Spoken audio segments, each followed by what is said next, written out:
राम राम सारा ने। आज का हमारा टॉपिक रहेगा द्वारका नगरी का समुद्र में डूब जाना। तो चलिए दोस्तों वीडियो को शुरू करते हैं। कुछ साल पहले समुद्र में डूब चुकी द्वारका नगरी के कुछ हिस्से और अवशेष हमारे देश के वैज्ञानिकों को प्राप्त हुए थे, जिसके बाद द्वारका नगरी के वैभव और समृद्धि को लेकर पूरे देश में चर्चाएं शुरू हो गई थी। हमारे हिंदू धर्म ग्रंथों के अनुसार भगवान श्री कृष्ण जी ने मथुरा वृंदावन को छोड़ने के बाद समुद्र तट पर द्वारका नगरी भगवान श्री हरि विष्णु जी के अवतार भगवान श्री कृष्ण जी ने बसाई थी। ऐसे में मन में ये सवाल उठना स्वाभाविक है कि वह नगरी समुद्र में डूब ही कैसे सकती है, जिसे स्वयं भगवान श्री कृष्ण जी ने बसाया हो। तो चलिए दोस्तों जानते हैं इस घटना की पूरी वजह। किस तरह समुद्र में डूबी थी द्वारका नगरी, वर्तमान में आज भी मिलते हैं अवशेष। महाभारत युद्ध के बाद गांधारी का श्री कृष्ण जी को श्राप देना। महाभारत युद्ध में पांडवों की विजय हुई थी और कौरवों की हार।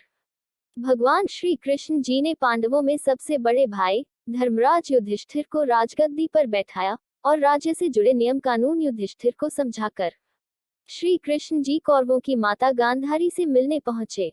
भगवान श्री कृष्ण जी के आने पर गांधारी फूट फूट कर रोने लग गई। फिर क्रोधित होकर भगवान श्री कृष्ण जी को श्राप दिया कि जिस तरह तुमने मेरे कौरव वंश का समूल नाश किया है, वैसे ही तुम्हारे यदुवंश कुल का अंत भी इसी तरह होगा। लेकिन श्री कृष्ण जी साक्षात भगवान थे और भगवान को किसी तरह का श्राप नहीं लगता। भगवान श्री कृष्ण जी चाहते तो गांधारी के श्राप को निष्फल कर सकते थे, लेकिन उन्होंने मानव रूप होने के कारण अपने जन्म का मान रखा और गांधारी को प्रणाम करके वहां से चले गए। अगर वीडियो पसंद आ रही है तो कृपया द डिवाइन स्टोरी चैनल को सब्सक्राइब जरूर करें। द्वारका नगरी को ऋषियों ने क्यों दिया श्राप। एक बार भगवान श्री कृष्ण जी के पुत्र सांब अपने मित्रों के साथ हंसी ठिठोली कर रहे थे। उस समय महर्षि विश्वामित्र जी और कव ऋषि जी ने द्वारका नगरी में प्रवेश किया। जब भगवान श्री कृष्ण जी के पुत्र सांब और उसके मित्रों की दृष्टि इन महान ऋषियों पर पड़ी, तो वे इन पुण्य ऋषियों का अपमान कर बैठे। सांब के मित्रों ने सांब को एक महिला के रूप में तैयार किया और महर्षि विश्वामित्र जी तथा कव ऋषि जी के सामने जाकर उनसे बोले, ये स्त्री गर्भवती है, आप कृपया देखकर बताएं कि इनके गर्भ से क्या उत्पन्न होगा। दोनों ऋषि लड़कों के इस परिहास से अत्यंत क्रोधित हुए और उन्होंने कहा कि इसके गर्भ से एक मूसल उत्पन्न होगा और जिससे तुम जैसे दुष्ट, असभ्य और क्रूर लोग अपने समस्त कुल का नाश कर लोगे। जब भगवान श्री कृष्ण जी को ये बात पता चली तो उन्होंने कहा कि ऋषियों की वाणी कभी झुठलाई नहीं जा सकती, तो उन्होंने उस मूसल को समुद्र में फिंकवा दिया था। भगवान श्री कृष्ण जी ने किया ऋषियों का सम्मान। जब इस घटना का पता भगवान श्री कृष्ण जी को चला तो उन्होंने कहा, ये ऋषियों की वाणी है, इनकी बात व्यर्थ नहीं जाएगी। और अगले ही दिन सांब के शरीर से एक मूसल उत्पन्न हुआ। उस मूसल को राजा उग्रसेन ने समुद्र में काफी अंदर जाकर फिकवा दिया। इसके अलावा साथ ही भगवान श्री कृष्ण जी ने द्वारका नगरी में घोषणा कर दी कि अब कोई भी द्वारका नगरवासी अपने घर में मदिरा नहीं बनाएगा, क्योंकि भगवान श्री कृष्ण जी नहीं चाहते थे कि उनके वंश के लोग और साथी संबंधी मदिरा के नशे में किसी ऋषि से कोई अनुचित व्यवहार करें और ऋषि के श्राप के कारण अपने परिवार सहित एक दूसरे का नाश कर बैठें, क्योंकि ऋषियों की वाणी तो सच होनी ही थी। भगवान श्री कृष्ण जी ने द्वारका वासियों को क्यों भेज दिया तीरथ पर। हिंदू धर्म की धार्मिक ग्रंथों के आधार पर महाभारत युद्ध के 36 वर्ष बीत जाने के बाद द्वारका नगरी में बहुत अपशकुन होने लग गए थे।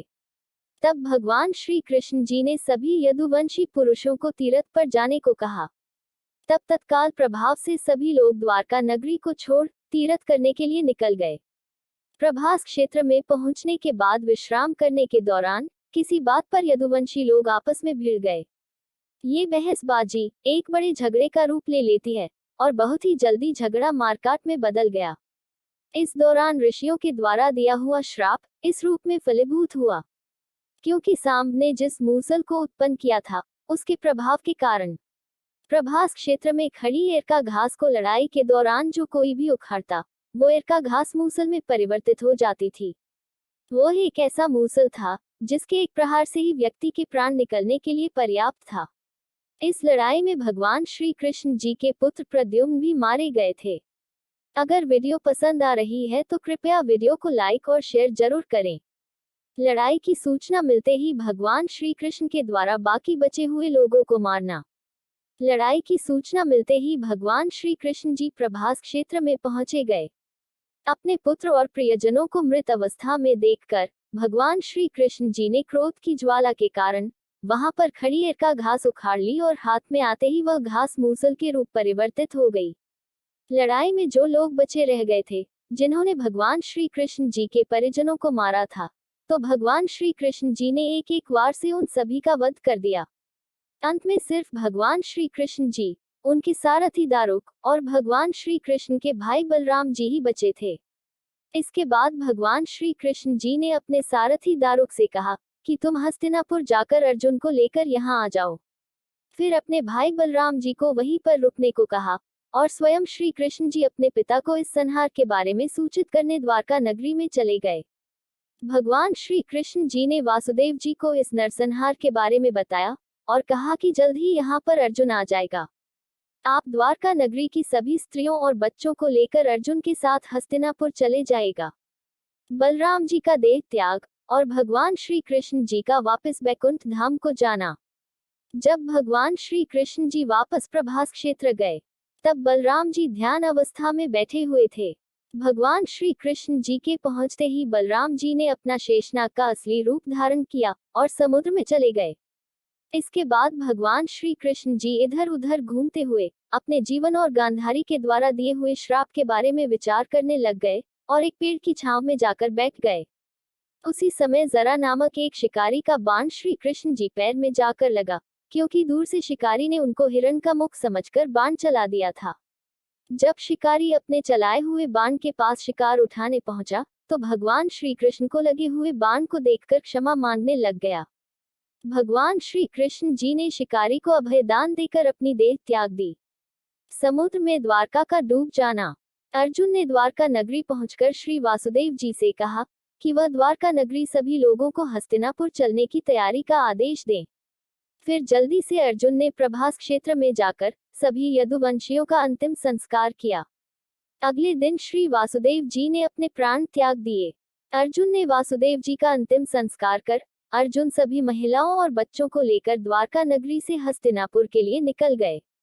जैसे ही उन लोगों ने द्वारका नगरी को छोड़ा, वैसे ही द्वारका का राजमहल और द्वारका नगरी पूरी की पूरी समुद्र में समा गई। उसी द्वारका नगरी के राजमहल के पिलर और अवशेषों के बारे में समुद्र से जुड़ी अलग अलग रिसर्च के दौरान हमारे देश के वैज्ञानिकों को जानकारी मिलती रहती है। इस प्रकार द्वारका नगरी राजा के राजमहल सहित पूरी नगरी समुद्र में समा गई थी। धन्यवाद। जय श्री कृष्ण जी की।